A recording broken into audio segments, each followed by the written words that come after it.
Hola, yo soy Guillermo Velasco, soy socio de Big Bang Box, que es un estudio de animación fundamentalmente 3D en Salamanca, que también tenemos una división de videojuegos para aportar interactividad a los proyectos, como es Mo Monsters, que es un proyecto 100% transmedia.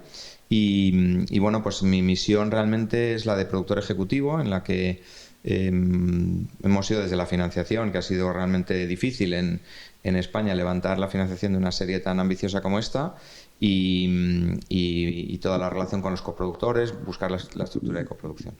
Hola, buenas, soy Darío Sánchez, fundador de Three Daws Producciones. Llevamos 3 años en Santa Cruz de Tenerife, donde iniciamos esta aventura. Somos un estudio de animación 3D y VFX. Y bueno, prácticamente en Mo Monster nos hemos dedicado fundamentalmente a realizar toda la parte de 3D, desde modelado hasta compositing, quitando algunos episodios en la parte de animación. Conocí el estudio de Three Doubles que dirige y fundó Darío en eventos sectoriales. Fundamentalmente Darío tiene una trayectoria muy larga en el sector, mucho más que yo, que me he incorporado más recientemente. Y creo recordar que fue un evento de Tangram, que es uno de nuestros proveedores fundamentales que aporta toda la parte tecnológica en el sector, y nos conocimos en uno de los eventos en los que Tangram participaba, y es un conector natural porque por ejemplo Víctor Cervelo pues nos conoce a todos, y entonces bueno, nos empezamos a hablar allí en nuestros eventos. Sí, fue básicamente en una de las barbacoas que organiza y que monta, y que bueno, que al final siempre suele atraer negocio de una u otra forma, ¿no? Creo recordar que además luego nos vimos en Mundos Digitales en La Coruña, donde además Tangram también, yo fui allí precisamente por Tangram, porque me habló Víctor de este evento, y es un evento también bastante tecnológico por otro lado, y querían conocer un proyecto de contenido como es el nuestro, ¿no? Y creo que ahí, Darío, tuvimos la primera reunión más formal, con números y con una Excel. Sí, la primera aquí en Tangram fue un poco pues conocernos, ver un poquito de qué iba el proyecto, y luego ya empezamos a profundizar en ello y a ir cerrando Nosotros en esa cuestiones. época habíamos hecho ya parte del desarrollo del proyecto y estábamos buscando coproductores, y es cuando aparecisteis vosotros. Entonces es como una parte fundamental final del proyecto. Sí, correcto. Siempre aprovechando el tema de los incentivos fiscales de Canarias, ¿no? Y con el inversor canario, que nosotros tenemos. Sí, es una parte importante hoy en día para financiar. Lo que no quita para que tengas que ser un estudio competente y tener, porque realmente, bueno, en vuestro caso además es que habéis hecho una grandísima parte de la animación. Así que sí, casi todo el 3D prácticamente en este caso. Y bueno, ya digo, el tema del inversor canario es algo que ya tuvimos en 2017 con una producción propia. Y bueno, pues si lo cuidas bien, lo tienes ahí y lo seguiremos utilizando durante muchos años, espero. Sí, yo creo que al final en este sector los proyectos como Mo Monsters, bueno, casi todos los proyectos, al final es muy difícil que se ejecuten por una sola compañía, ¿no? Entonces, una de nuestras grandes preocupaciones, aparte de la financiación, es montar una estructura de coproducción, ¿no? Vosotros sois parte del proyecto importante y relevante, pero también hay otros coproductores. Está CADE en Barcelona, Antaviana Films y Televisión Española. Entonces, bueno, todo ese montaje de toda la estructura realmente de coproducción es muy compleja, ¿no? Y ya no es una cuestión simplemente de negociar lo que va a hacer cada uno, ¿no? Que eso es importantísimo, sino cómo nos vamos a manejar posteriormente, ¿no? El famoso pipeline, ¿no? Del que todos hablamos. Sí, bueno, la parte de coproducción la dominas perfectamente. Nosotros ahí hemos estado en la parte back-end, por así decirlo, con la producción en sí, en este caso. Y bueno, vosotros en Big Bang Box habéis realizado lo que es la preproducción. Eso es. Con la parte storyboard, guiones, etcétera, etcétera. CAD estuvo también en la parte de concepts, creo recordar, y animando algunos de los episodios de la serie. Y luego, bueno, pues, como comentaba Santaviana, con la parte de sonido, ¿no? O sea que coordinar todo eso ha sido interesante por el pipeline, sobre todo el que todos trabajáramos con las mismas herramientas y de la misma forma, ¿no? en ese aspecto. Eso es, sí, fundamental, porque al final es una carrera de 2 años, produciendo, entonces ahí tienes que tener una sintonía evidente y las cosas tienen que estar muy, muy, muy predefinidas, claramente. Sí, correcto. Bueno, yo creo que Tangram fundamentalmente aportó muchos factores en cuanto a software y hardware, pero no solo eso, sino primero, como hemos comentado, ¿no? Que nos conocimos gracias a Víctor Cervelo, que es alguien que conecta mucho a las diferentes empresas y personas para que el negocio surja.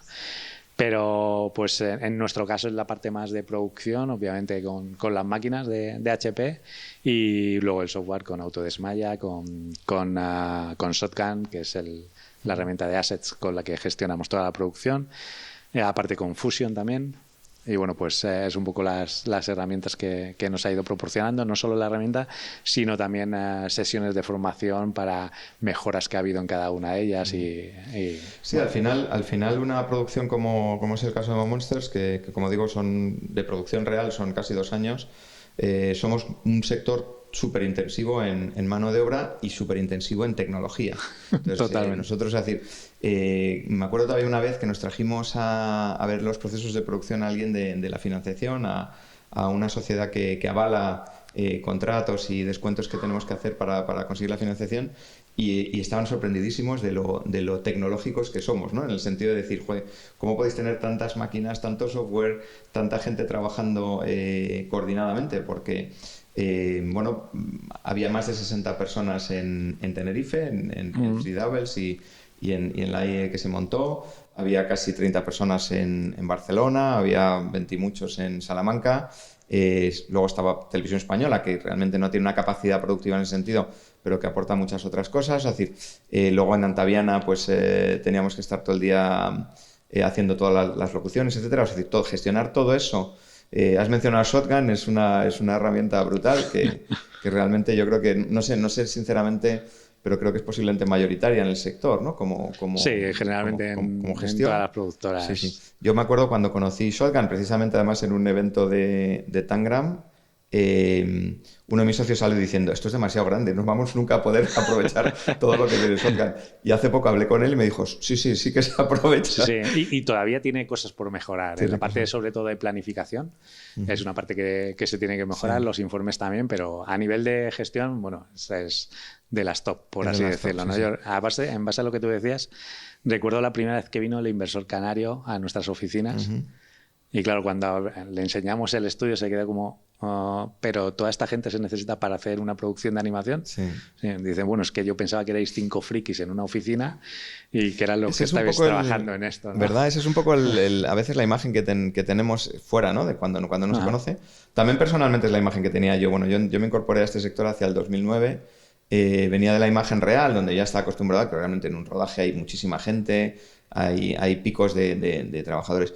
Aquí hay mucha gente constantemente, o sea, decir que realmente podemos decir muy claramente que, no sé, ha habido por lo menos 100 personas trabajando de una forma continua seguro, en Monsters, ¿no? Entonces, bueno, creamos un empleo muy estable porque son proyectos largos, de mucha calidad. O sea, nosotros realmente tenemos, bueno, no sé en vuestro caso, nosotros tenemos casi igual de número de ingenieros que de artistas, ¿no? Que son la gente que está... Nosotros tenemos más artistas, pero sí necesitamos ingenieros que son los que van desarrollando el pipeline y, bueno, toda la parte de IT también, etcétera. Pero sí, en general la mayoría son artistas. Claro, con lo cual es un poco lo que me lleva a esa reflexión, ¿no? Que realmente hay una industria auxiliar a la nuestra, pero absolutamente fundamental, que es en el caso, pues eso, de Tangram o de proveedores como HP, etcétera, etcétera, que nos proveen de todo ese material, ¿no? Es importantísimo. Y no simplemente ponerlo allí, sino que tiene que funcionar, tiene que integrarse en unos procesos, bueno, tiene que funcionar 24 horas al día sin ningún tipo de interrupción. Especialmente la granja. La granja de render, si se cae, eso es una cosa que, bueno, es un drama, ¿no? Sí. Es un drama que nos hace perder muchísimo dinero y que puede romper realmente una producción, ¿no? Con lo cual, efectivamente, es decir, a nivel de tecnología tenemos que estar siempre en la punta, ¿no? Ahora voy a decir una cosa ya como productor.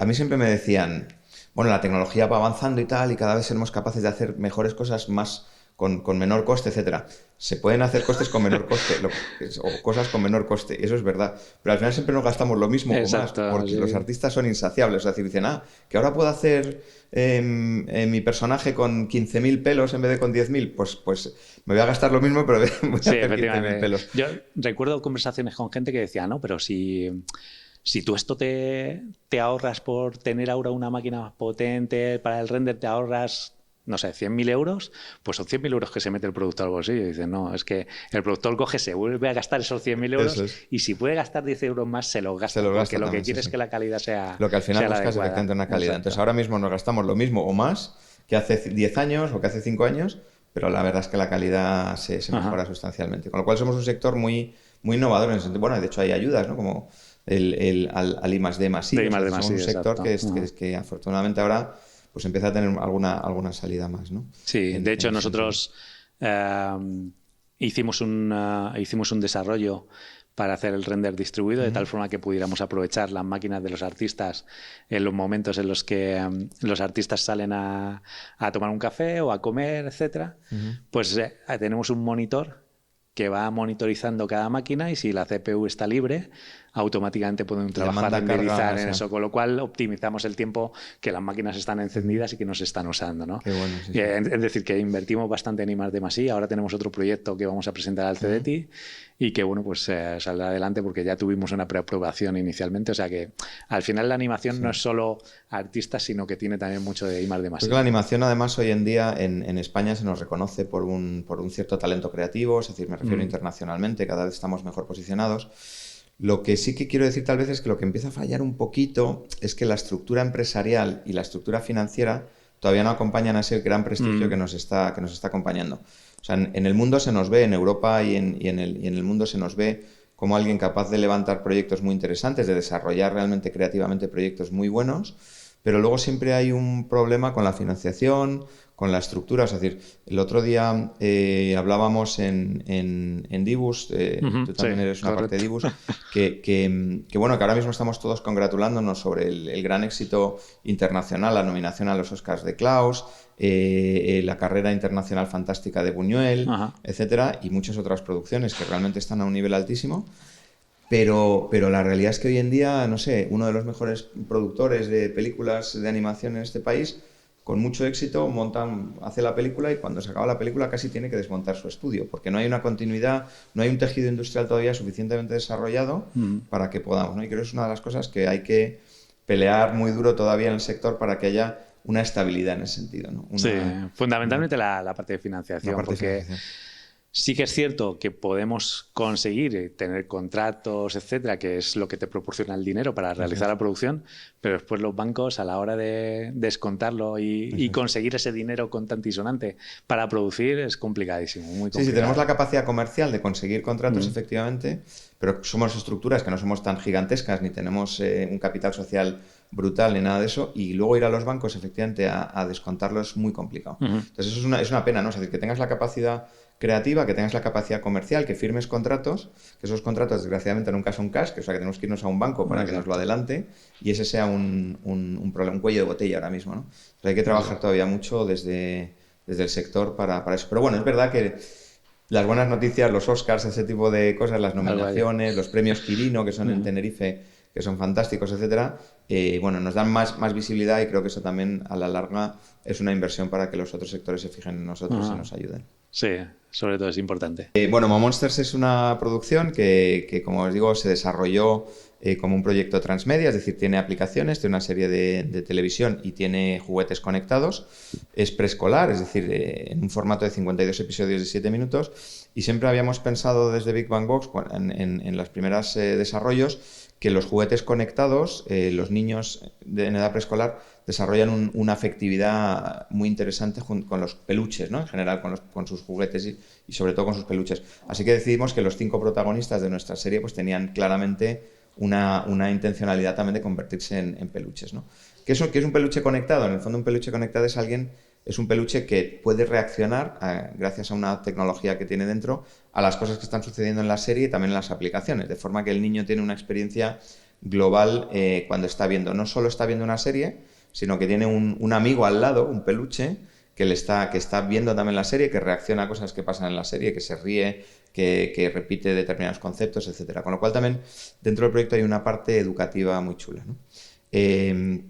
Como os digo, o sea, estamos en el desarrollo y luego fuimos incorporando coproductores, como es el caso de Three Doubles, como es el caso de KD, como es el caso de Antaviana y Televisión Española. Entonces, todos estos coproductores nos ayudaron a extender ese proyecto y, sobre todo, a poder producirlo, ¿no?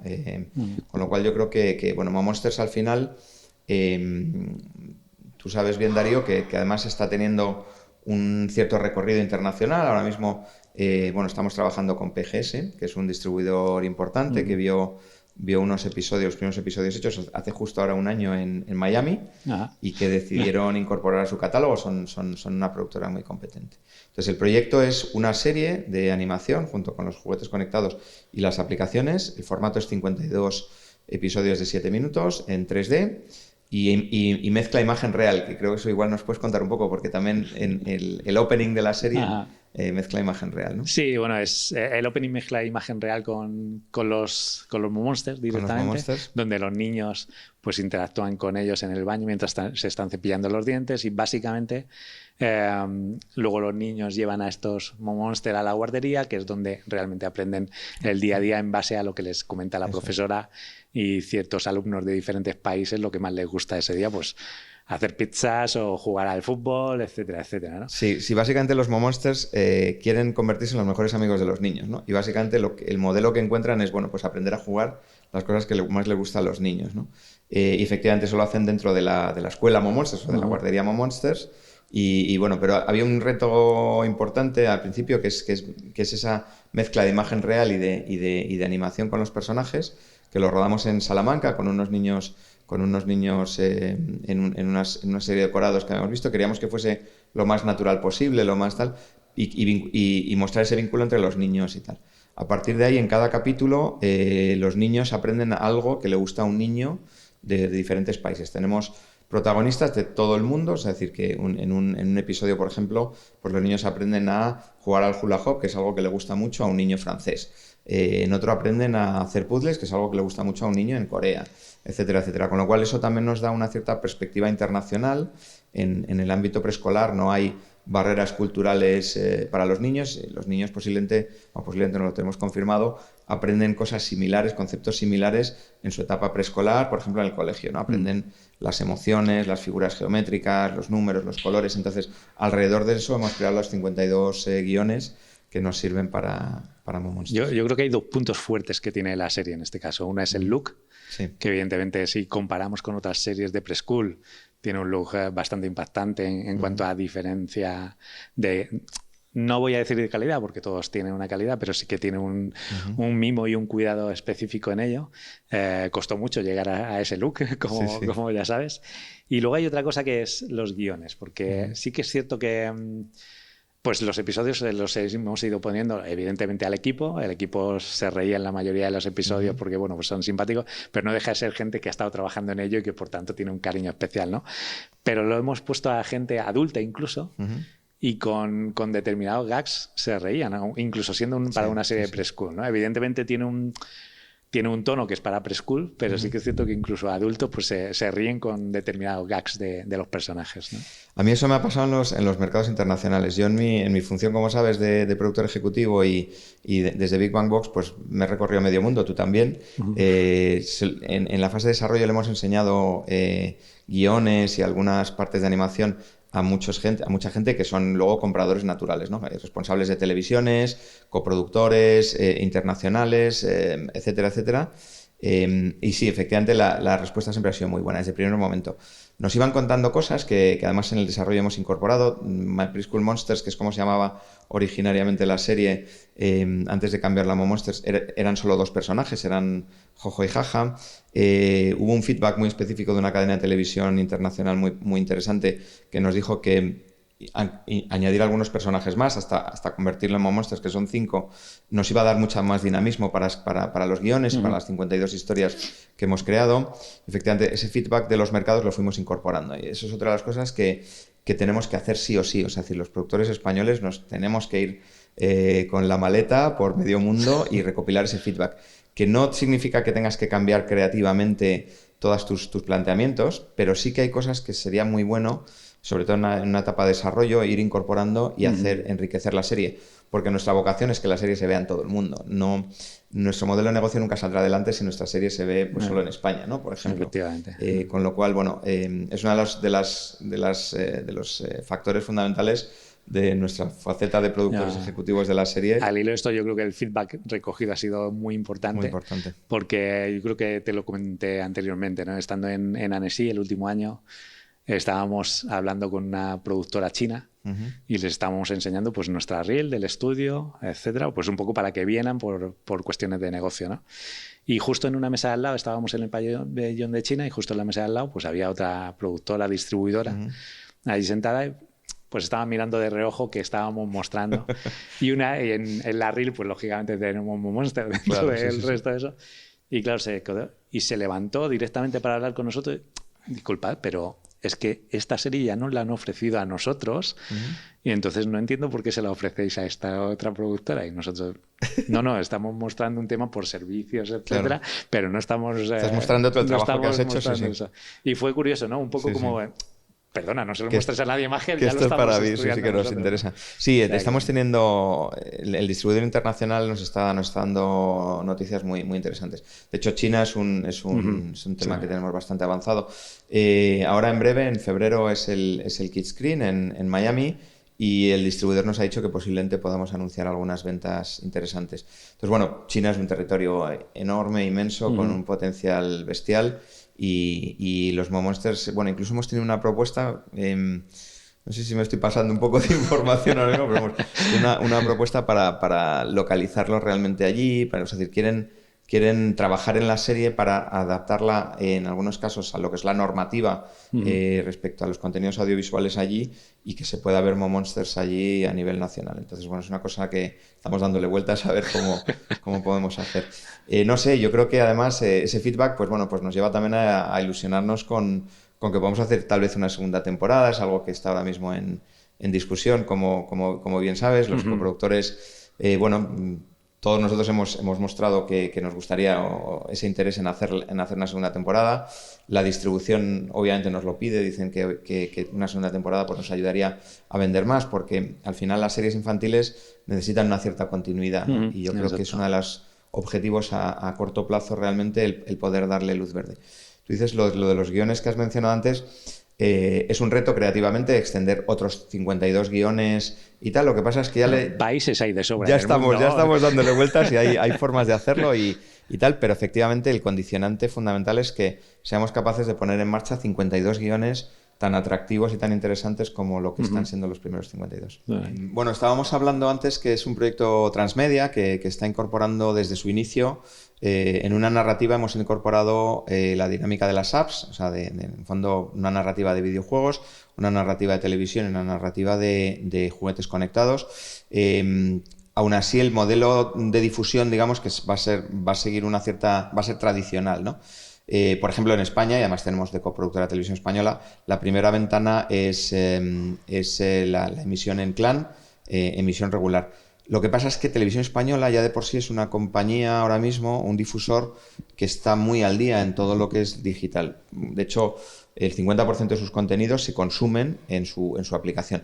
La aplicación la aplicación de CLAN nos permite conectar efectivamente los juguetes y las aplicaciones, de forma que un niño que, por ejemplo, vea la serie en CLAN, pues de momento estará viendo la serie en CLAN sin mucha más interactividad. Bueno, algunas teles sí que es algunas Smart TVs sí que permiten esa interactividad, pero cuando los niños consumen los contenidos de Televisión Española en la tablet o en los teléfonos de sus padres, normalmente, porque estamos hablando de preescolares, van a poder conectar los juguetes y van a poder conectar las aplicaciones.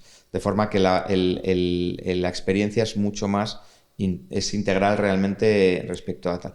Pueden solo ver la serie también, obviamente, que es el elemento principal, es el elemento más, no sé cómo decirlo, más expositivo de toda la marca Momonsters, pero hay aplicaciones. Y luego Televisión Española, y eso pasa en todo el mundo, está extendiendo, lo mismo que otros emisores, sus acuerdos en digital, ¿no? Con YouTube, etcétera, etcétera.